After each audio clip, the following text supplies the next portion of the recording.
ಕುಂಭರಾಶಿಯವರೇ, ನಿಮಗೆ ಬಹಳಷ್ಟು ಅನುಕೂಲವಾದ ಫಲಗಳೆಲ್ಲ ಗುರು ಭಗವಾನ್ ಕೊಡಲಿಕ್ಕೆ ತಯಾರಾಗಿದ್ದಾರೆ.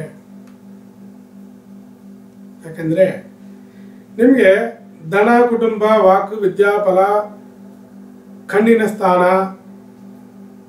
ಮತ್ತು ಲಾಭ ಸ್ಥಾನಕ್ಕೆ ಅಧಿಪತಿಯಾಗಿರ್ತಕ್ಕಂಥ ಗುರು ಭಗವಾನ್ ಪಂಚಮ ಸ್ಥಾನವಾಗಿರ್ತಕ್ಕಂಥ ಪುತ್ರ ಪೂರ್ವ ಪುಣ್ಯ ಸ್ಥಾನದಲ್ಲಿ ಬಂದು ಸಂಚಾರ ಮಾಡೋದು ಬಹಳಷ್ಟು ಶ್ರೇಷ್ಠ, ಒಳ್ಳೆಯದು.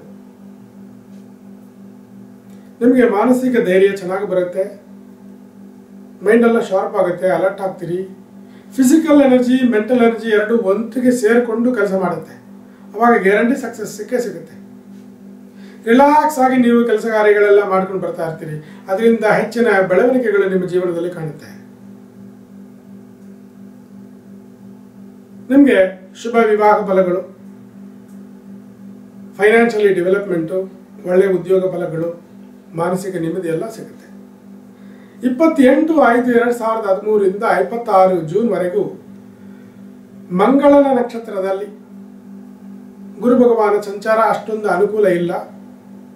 ನೀವು ಜೂನ್ 26 ಮೇಲೆ ಹೊಸ ಪ್ಲಾನ್ಸ್ ಎಲ್ಲ ಮಾಡ್ಕೊಳ್ಳಿ. ರಾಹು ನಕ್ಷತ್ರದಲ್ಲಿ ಗುರು ಭಗವಾನ ಸಂಚಾರ ಜೂನ್ 26ರಿಂದ ಆಗಸ್ಟ್ 29 ವರೆಗೂ ಮಾಡೋದ್ರಿಂದ ಆ ಸಮಯದಲ್ಲಿ ನೋಡಿ, ರಾಹು ಭಗವಾನ್ ನಿಮಗೆ 9ನೇ ಮನೆಯಲ್ಲಿದ್ದಾರೆ, ಅದೃಷ್ಟ ಸ್ಥಾನದಲ್ಲಿದ್ದಾರೆ. ಅವರ ನಕ್ಷತ್ರದಲ್ಲಿ ಸಂಚಾರ ಬಹಳಷ್ಟು ಶ್ರೇಷ್ಠ. ನ್ಯೂ ಆಪರ್ಚುನಿಟಿ ಬರುತ್ತೆ, ಜಾಬಲ್ಲಿ ಪ್ರಮೋಷನ್ಸ್ ಅಥವಾ ಒಳ್ಳೆ ಚೇಂಜಸ್ ಸಿಗುತ್ತೆ, ವಿವಾಹ ಕೈಗೂಡಿ ಬರುತ್ತೆ, ಫೈನಾನ್ಷಿಯಲಿ ಎಕ್ಸ್ಪೆಕ್ಟ್ ಮಾಡುವ ಒಳ್ಳೆ ಫಲಗಳು ಹಾಗೆ ಸಿಗುತ್ತೆ, ಉಪಕಾರ ಮಾಡುತ್ತಾರೆ ಜನ, ಹೆಲ್ತ್ ಚೆನ್ನಾಗಾಗುತ್ತೆ, ವಾಸಿ ಸಿಗುತ್ತೆ. ಮತ್ತು ಆಗಸ್ಟ್ 29ರಿಂದ ಹಿಡಿದು 13 ನವೆಂಬರ್ ವರೆಗೂ ಗುರು ಭಗವಾನ ಸ್ವಂತ ನಕ್ಷತ್ರದಲ್ಲೇ ಪುನರ್ವಸುನಲ್ಲಿ ಗುರು ಭಗವಾನ್ ಸಂಚಾರ ಮಾಡುವಾಗ ಅದು ಬಹಳಷ್ಟು ಒಳ್ಳೆ ಫಲಗಳೇ ಬಿಡಿ. ಹೊಸ ಜನಗಳು, ಗುರುವಂತ ಜನಗಳು, ದೇವಾಂಶ ಇರುವವರು, ಹಿರಿಯರು ಅಥವಾ ಬಹಳ ಒಳ್ಳೆ ನೇಚರ್ ಇರೋರು, ಅಂಥವ್ರ ಸಹವಾಸ ಸಿಕ್ಕಿ ಅವರಿಂದ ಉಪಕಾರ ಆಗುತ್ತೆ. ಆ ಥರ ಬಹಳಷ್ಟು ನಿಮಗೆ ಸಹಕಾರ ಸಿಗುತ್ತೆ.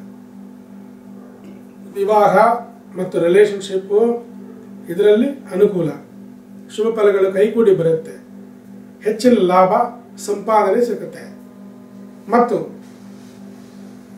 ಒಳ್ಳೆ ಭವಿಷ್ಯಗಳು ಜೀವನದಲ್ಲಿ ಹೆಚ್ಚಿಗೆ ಬರುವ ಯೋಗಗಳೆಲ್ಲ ಉಂಟು. ನೀವು ಯಾವುದೇ ಒಂದು ಪ್ಲ್ಯಾನ್ ಮಾಡಿದ್ರೂ ಕೂಡ ಆ ಪ್ಲ್ಯಾನಿಂದ ಒಳ್ಳೆ ಒಂದು ವರಮಾನ ಫಲ, ಜನಗಳೆಲ್ಲ ಒಟ್ಟಿಗೆ ಕೂಡಿಸಿ ಸೇರಿಸಿ ಅದರಿಂದ ನೀವು ಯಾವುದು ಕೆಲಸ ಕಾರ್ಯಗಳು ಮಾಡಬೇಕು ಅಂತ ಪ್ಲ್ಯಾನ್ ಮಾಡಿದರೆ ಅದರಿಂದ ಒಳ್ಳೆಯ ಒಂದು ಆಶೀರ್ವಾದಗಳು ಸಿಗುತ್ತೆ. ದೈವ ಕಾರ್ಯಗಳ ಕೆಲಸಗಳು ಮಾಡ್ತೀರಿ, ಕೆಲವರಿಗೆ ಮಂತ್ರ ಉಪದೇಶ ಸಿಗುತ್ತೆ, ಮಕ್ಕಳಿಂದ ಒಳ್ಳೆ ಭವಿಷ್ಯಗಳೆಲ್ಲ ಆಗುತ್ತೆ. ಮತ್ತು ನವೆಂಬರ್ 13ರಿಂದ ಹಿಡಿದು ಗುರು ಭಗವಾನ್ ಏನಾಗ್ತಾರೆ 12/3/2014ವರೆಗೂ ವಕ್ರಗತಿ. ಅದಷ್ಟು ಒಳ್ಳೆಯದಲ್ಲ. ಎಲ್ಲ ಒಳ್ಳೆಯ ಕಾರ್ಯಗಳು ಕೆಲಸಗಳು ಸ್ವಲ್ಪ ಡಿಲೇ ಆಗಿ ಸ್ವಲ್ಪ ಡಿಸಪಾಯಿಂಟ್ಮೆಂಟ್ ಎಲ್ಲ ಬರುತ್ತೆ, ಜನಗಳಿಂದ ನಿಷ್ಠೂರ ಅಪವಾದಗಳೆಲ್ಲ ಬರಬಹುದು. ನೀವು ಕರ್ಮಶ್ರದ್ಧೆಯಿಂದ ಮಾಡ್ತಕ್ಕಂಥ ಕೆಲಸ ಕಾರ್ಯಗಳೆಲ್ಲ ಸ್ವಲ್ಪ ಉಲ್ಟಾ ಆಗಿ ನಷ್ಟಗಳೆಲ್ಲ ಉಂಟು ಮಾಡಬಹುದು. ಹುಷಾರಾಗಿರಿ. ಕೆಲಸಗಳೆಲ್ಲ ಸ್ಲೋ ಆಗಿಬಿಡುತ್ತೆ, ಹಂಗೆ ಕಚ್ಕೊಂಡು ನಿಂತ್ಕೊಂಡ್ಬಿಡುತ್ತೆ, ಅದರಲ್ಲಿ ಕೇರ್ಫುಲ್ ಆಗಿರಬೇಕು. ಆಮೇಲೆ ಮಾರ್ಚ್ 12ರಿಂದ ಹಿಡಿದು ಜೂನ್ 13ವರೆಗೂ ಭಾಳಷ್ಟು ಒಳ್ಳೆ ಕಾಲ, ಹೊಸ ಆಪರ್ಚುನಿಟೀಸ್ ಬರುತ್ತೆ. ನೋಡಿ, ನಾನು ನಿಮ್ಮನ್ನು ತುಂಬ ಹುಡುಕಿ ಸಾಕಾಯಿತು, ಎಲ್ಲಿದ್ರಿ, ಕಾಂಟ್ಯಾಕ್ಟೇ ಸಿಕ್ಕಲಿಲ್ಲ, ಬನ್ನಿ ನಿಮಗೋಸ್ಕರ ಒಂದು ಕೆಲಸ ಇಟ್ಟಿದ್ದೀನಿ ಮಾಡಿಕೊಡಿ, ಅದರಿಂದ ಪ್ರಯೋಜನ ಬರುತ್ತೆ. ಇಂಥದ್ದು ಬರುತ್ತೆ, ಹೊಸ ಆಫರ್ಸು, ಲಾಭ ಹೆಚ್ಚಾಗಿ ಸಿಗ್ತಕ್ಕಂಥ ಆಫರ್ಸ್ ಬರುತ್ತೆ. ಸೊ ನೋಡಿಕೊಂಡು ಹೋಗಿರ್ತಾರೆ ಹೆಣ್ಣು ಗಂಡು, ಅದೇನೋ ಫಿಕ್ಸ್ ಆಗಿರಲ್ಲ. ಈ ಮಾರ್ಚ್ ತಿಂಗಳು 12ನೇ ತಾರೀಕು ನಂತರ ಇವಾಗ ನಮಗೆ ಅನುಕೂಲ ಇದೆ ಮಾಡಿಕೊಳ್ತೀವಿ, ಸೊ ಇವಾಗ ಒಳ್ಳೆ ಒಪ್ಪಂದಕ್ಕೆ ಬರೋಣ, ಜಾಯಿನ್ ವೆಂಚರ್ ಸಕ್ಸಸ್ ಆಗೋದು, ವಿವಾಹ ಕೈಗೂಡಿ ಬರೋದು, ಇದೆಲ್ಲ ಭಾಳಷ್ಟು ಚೆನ್ನಾಗಿ ನಡೆಯುತ್ತೆ. ನೋಡಿ, ಮಾನಸಿಕ ಸ್ಥಿತಿ ಭಾಳಷ್ಟು ಚೆನ್ನಾಗಿ ಧೈರ್ಯವಾಗಿ, ನಿಮ್ಮ ಧೈರ್ಯ, ನಿಮ್ಮ ಸ್ಕಿಲ್ಲು, ಎಬಿಲಿಟಿ, ಕೆಪಾಸಿಟಿ, ಕ್ಯಾಲಿಬರ್ ಎಲ್ಲ ಆಚೆ ಬಂದು ಕೆಲಸ ಮಾಡುತ್ತೆ. ಅದರಿಂದ ಪೂರ್ಣವಾದ ಪ್ರಯೋಜನವನ್ನು ನೀವು ಕಾಣ್ತೀರಿ. ನಿಮಗೂ ಕೂಡ ಒಂದು ಸಣ್ಣ ಪರಿಹಾರ ಬೇಕಾಗುತ್ತೆ. ಕುಂಭರಾಶಿಗೆ ಪರಿಹಾರಗಳು ಕೆಲವುದು ಹೇಳ್ತೀನಿ.